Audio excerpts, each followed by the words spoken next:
Bargel, depuis 70 ans à votre service pour vous livrer le meilleur du surgelé.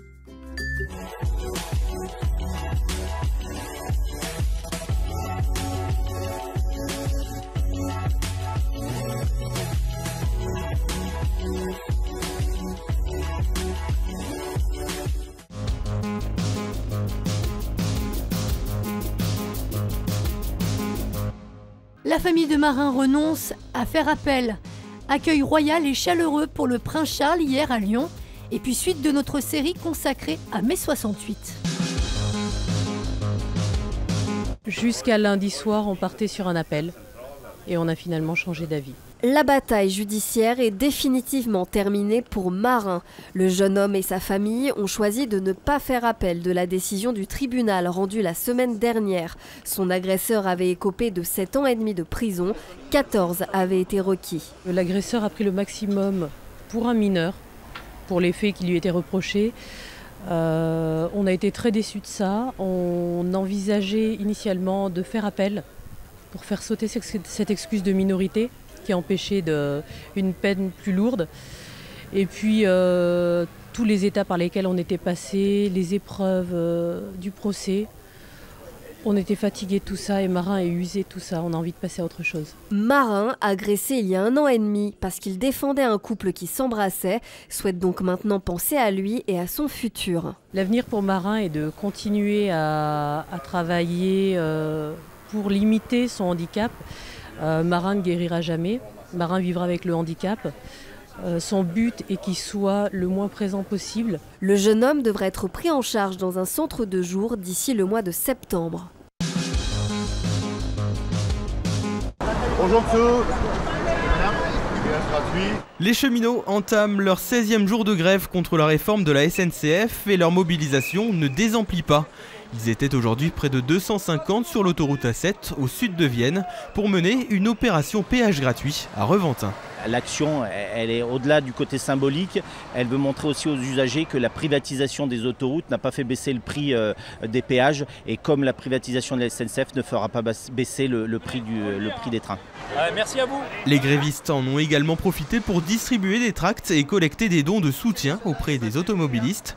Des automobilistes pour qui cette opération était plutôt bien perçue. Ils ont raison. Faut qu'ils maintiennent leurs droits, ils ont raison. C'est très bien, moi j'étais fonctionnaire, il faut pas lâcher. De nouvelles actions devraient être menées dans les prochains jours. Fac de droit, moi j'étais en 4e année de licence, je terminais ma licence. Je suis de la promotion 68, nous étions beaucoup moins nombreux que maintenant, au total 150. Et la fac de droit avait une réputation qui n'était pas usurpée d'ailleurs d'être un lieu de conservatisme. J'avais été secrétaire général de l'UNEF, un peu particulière. C'était une alliance des socialistes et des maoïstes. Vous voyez que l'époque était vraiment un peu prête à toutes les alliances. Donc on quittait la fac de droit, qui est une forteresse, pour venir ici, un petit peu nous encanailler à la fac des lettres. Donc on discutait sur les pelouses.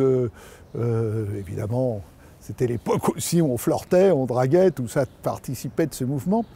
Et le soir, le grand amphi de la fac, il était ouvert, il avait été occupé. On y restait tard la nuit, les nuits étaient courtes, il y avait une très belle ambiance, puis comme il faisait beau, on discutait, on palabrait, c'était vraiment la parole, envie de dire et puis envie de fêter la jeunesse. Il y avait un écho aussi de ce qui se passait aux États-Unis, en Allemagne. Moi, je me reconnais tout à fait dans mai 68. Il y a beaucoup de détracteurs. Il y a eu les dérives du mouvement, ces dérives gauchistes. Mais dans ce qui était profond, c'est-à-dire une révolte de la jeunesse, une mise à jour de notre pays par rapport aux grands enjeux, puis une réforme de l'université. J'ai ensuite été enseignant ici, dans cette université.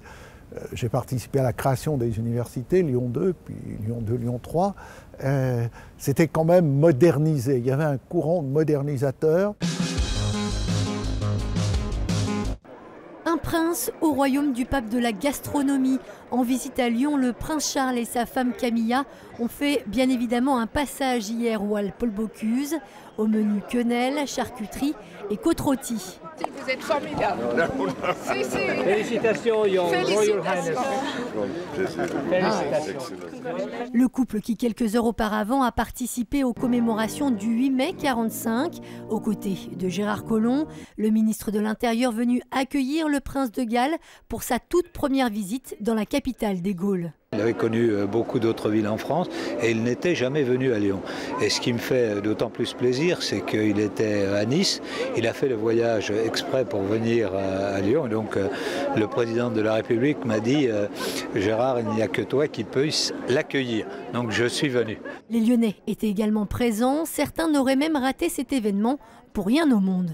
Je suis qu'il venait, tout de suite je me suis préparée, j'arrivais à 7h30 pour avoir de parking, j'étais le premier arrivé je pense. Une visite royale également marquée par un passage par l'Institut supérieur d'agriculture et Interpol pour le prince Charles et une rencontre avec des associations pour la duchesse de Cornouailles, comme ici à Vifil, à Villeurbanne, qui travaillent autour de la question des violences faites aux femmes. C'est par un mail de l'ambassade de Bretagne qui nous a contactés pour nous proposer une visite sans nous dire qui allait nous visiter, c'était top secret. On était étonnés, on se demandait même si c'était pas voilà, une fausse nouvelle et on s'est rendu compte que c'était réel. Après un passage par Emmaüs à Vénissieux, le couple princier a quitté Lyon dans la soirée, direction la Grèce.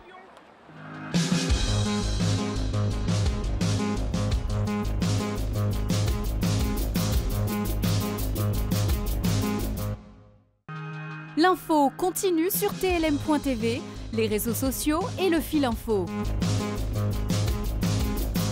La météo avec la